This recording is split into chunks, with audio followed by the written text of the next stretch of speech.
बात बेबाक में आपका स्वागत है। मैं हूं प्रोफेसर देवेंद्र प्रसाद राय। आज मैं आपसे बंगाल के इलेक्शन के बारे में बात करूंगा। देखिए, बंगाल में इलेक्शन हो रहा है। जो अभी तक का रिपोर्ट है वह तो बहुत उत्साहवर्धक है। बंगाल का चुनाव सदा हिंसा के लिए जानी जाती है, लेकिन अभी तक उस पैमाने पर जिस पैमाने पर पहले हुआ करता था हिंसा नहीं हो पाई है। यह एक बहुत पॉजिटिव स्टेप है। दूसरी बात है कि यह किसके लिए सिग्नल है। देखिए, ममता बनर्जी, उसका कोई आइडियोलॉजी नहीं है। वह न तो लेफ्ट है न राइट है। तो वह क्या है? बिना आइडियोलॉजी की पार्टी है। तब इतने दिनों तक सर्वाइव कैसे किया? तो गुंडों का एक जाल बिछाकर किया, और उसके गुंडे जो एंटी टीएमसी वोटर्स को बाहर घर से ही नहीं निकलने देते थे, जिसको जामिंग कहते थे। अब इस बार चुनाव आयोग ने कमर कस लिया है कि जामिंग नहीं होने देंगे।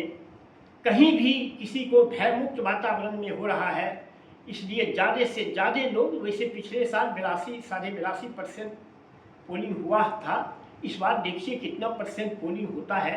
अगर उससे परसेंटेज पोलिंग बढ़ता है तो यह ममता बनर्जी के लिए खतरे की घंटी होगी। एक तो एसआईआर में बहुत वोट कट चुके हैं, जिसमें मुसलमानों के अधिक वोट कटे हैं। यह भी ममता बनर्जी के लिए एक खतरे की घंटी है। मुसलमान उसके वोटर हुआ करते हैं। वह तो कहती है कि हमारा तो काउंटिंग ही 30 से शुरू होता है, तो इसलिए उन पर ये है।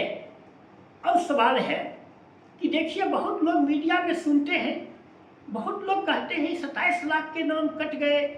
खास करके एबीपी के जो एंकर हैं संदीप चौधरी, उनको तो लगता है जुल्म हो गया, बहुत गैर संवैधानिक काम हो गया। जिन लोगों को वोट डालना चाहिए, जो इंडिया के सिटीजन हैं, और वह वोट नहीं डालता है, तो यह एक गैर संवैधानिक काम है। ऐसा नहीं होना चाहिए। यह लोकतंत्र के लिए शुभ नहीं है। ठीक है, मैं मानता हूं कि जो भी जेन्युइन वोटर हैं उसको वोट डालना चाहिए। लोकतंत्र का यह महापर्व है। लेकिन साथ ही साथ इसके अलावा पट्टी प्रश्न है कि अगर कोई जो जेन्युइन वोटर नहीं है, कोई पाकिस्तान, बांग्लादेश, चीन, म्यांमार का नागरिक अगर आके वोट डाल जाता है, तो क्या यह भारतवर्ष के संविधान के अनुकूल है? क्या यह लोकतंत्र के लिए शुभ है? क्या लोकतंत्र में ऐसा होना चाहिए?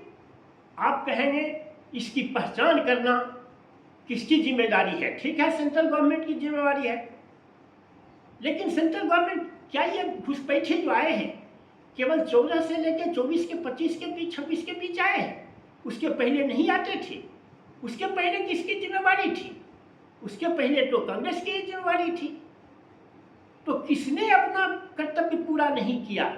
न कांग्रेस ने अपना कर्तव्य पूरा किया, न भाजपा ने अपना कर्तव्य पूरा किया, और न वामपंथी और ममता बनर्जी ने बंगाल के संदर्भ में अपने कर्तव्य का निर्वहन किया। अगर कर्तव्य का निर्वहन किया होता, तो जैसे घुसपैठी आए थे, और आप हिंदुस्तान में जो ब्यूरोक्रेसी का जो चरित्र है, 5-10 हज़ार रुपया खर्च करने के बाद वह क्या एक bogus Aadhaar card, bogus photo, bogus voter, क्या वो नहीं बन जा सकता था?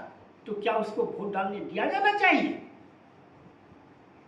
तब इस बीच दोनों बातों को दृष्टि में रख के लोकतंत्र के जो हित में है उसके लिए रास्ता निकाला जाना चाहिए। लेकिन अब देखिए, कल तक बहुत सारे ये आएंगे, तो उस पर फिर हम बात करेंगे, बंगाल और तमिलनाडु के चुनाव पर। आज बस इतना ही। बस अगर आपको मेरी बात पसंद आए तो लाइक और सब्सक्राइब करिए। Thank you.